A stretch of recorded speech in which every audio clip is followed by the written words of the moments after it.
Bienvenue dans la série de Jay le jardinier confiné, voire plutôt coufiné même. Nous allons commencer sur un nouveau massif, alors là, avec un, c'est la famille des acanthus. Acanthus, si vous regardez bien les feuilles, on s'en servait pour en faire des moulures, notamment pour le bois ou en sculpture en haut des pylônes de pierre. Ça s'appelle réellement un Darmera, pardon, et c'est un peltiphyllum, ou appelé en français plante ombrelle, voire feuille d'acanthe, quand elles sont plus grandes. Là, c'est un petit, c'est une race un peu plus naine. Il va me donner une tige avec plein de petites fleurs, mauve en règle générale, voire rosé. Mais comme je l'ai eu que depuis un an, je ne sais pas trop ce que ça va donner à l'heure actuelle. Je n'ai pas eu de fleurs. On en saura plus un peu plus tard. Alors, nous passons à côté, il est très joli, hein, cet arbuste, c'est un pied, et donc ça forme un parapluie. C'est un exocorda, exactement le terme. C'est pareil en français, ils sont pas fait chier, hein, ils ont dû trouver que le mot latin était déjà assez difficile. Enfin bref, le exocorda, donc ça c'est la floraison ne dure hélas que très peu de temps. J'en profite pour vous le faire voir, et c'est un arbuste qui est magnifique, à ne pas oublier dans un jardin. Alors à côté, juste à côté sur sa droite, là vous voyez, alors c'est une pivoine arbustive et non pas arbusive, arbustive, qui va me donner à la base, en latin c'est un paenomia.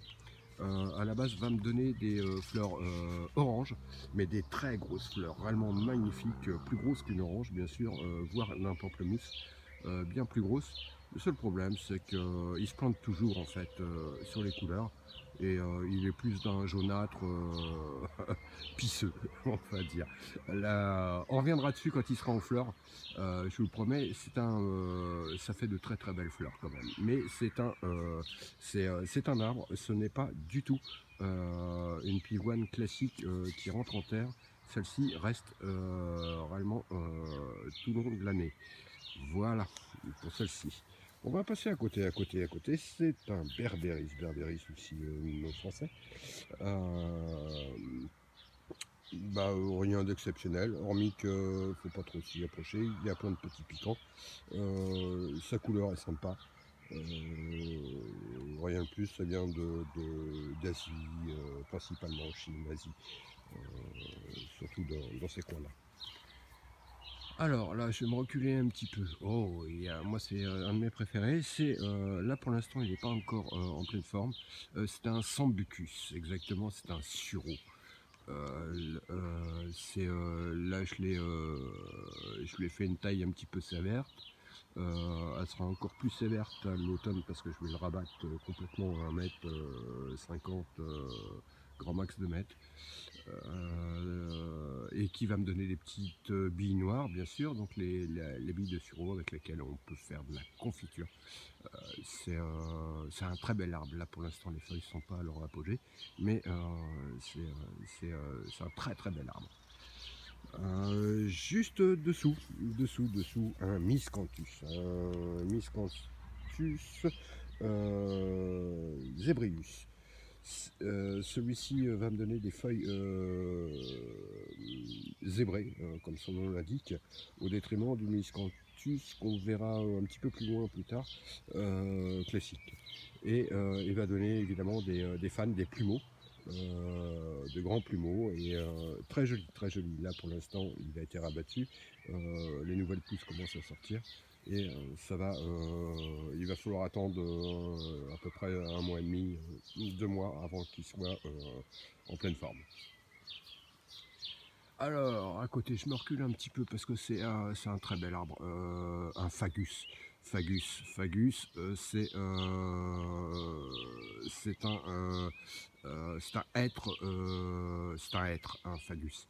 Et celui-ci, c'est un Purpurea pendula, donc c'est un hêtre pourpre pleureur. c'est pas du tout les hêtres que l'on a dans nos forêts. Maintenant, ceci dit, ça vient de l'hémisphère nord. On le retrouve assez fréquemment quand même dans nos régions. Mais il est très joli.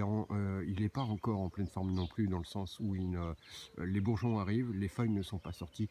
On reviendra au moment où il m'aura fait toutes ces feuilles et on ne verra plus du tout le tronc. Il est très joli. C'est un très bel arbre. Très bel arbre. Les narcissus, vous en verrez d'ailleurs d'autres, sauf que je les ai déjà taillés. Celle-ci commence à mourir, c'est la dernière fleur là existante. Narcissus, celle-ci c'est la White Lion. Oh bah Shakespeare, elle doit être content de mon accent. Voilà, bon, ça met de la couleur en début de printemps au pied de chaque massif. Il y en a 4 ou 5 à droite à gauche sur différents massifs. Et je vous les ferai voir aussi par la suite, mais ils ne seront plus en fleurs, hélas. On va contourner tout cela et puis on va arriver sur un viburnum. Alors le viburnum, celui-ci il est un petit peu mal aux dents. Je viens, il y a quoi, 3 semaines de l'enterrer, il sort de chez maman. Ouais, de chez maman.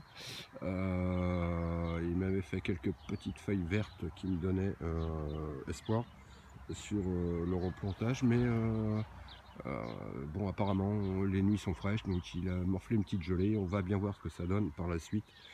Sinon il va falloir en changer. Hein, et puis il est passé. Alors celui-ci c'était un platinium, c'est-à-dire qu'en clair il fait des fleurs blanches, mais en plateau, qui sont très jolies. J'espère qu'il va survivre et puis on verra bien par la suite ce qui va se passer. Alors, le dernier arbuste de ce massif, alors un malus. Alors, malus, moi j'en ai plein, des malus. Là, il est en fleurs, il n'est pas complètement en fleurs, mais il est bien en fleurs et c'est très joli. Un malus, c'est un pommier japonais. Voilà, qui va être, je l'ai bien taillé, mais je vais le rabattre carrément à 1 mètre 20 cet automne, parce que là il part en hauteur et sinon évidemment ça fait comme un pommier quoi. En clair ça va partir très haut et c'est pas son intérêt, il est pas placé au centre. Ça c'est de ma faute, il fallait y penser avant. On dit qu'il faut 3 maisons pour arriver à en faire une bien. Moi il me faudrait 3 jardins pour en faire un bien.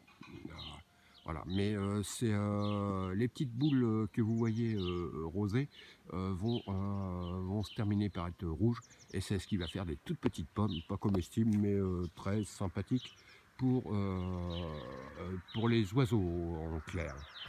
Voilà, c'était la 3e session de Jay le jardinier confiné. Je reviens un petit peu sur l'Exocorda, il est tellement magnifique. Et puis on va se dire comme d'habitude, surtout restez à couvert.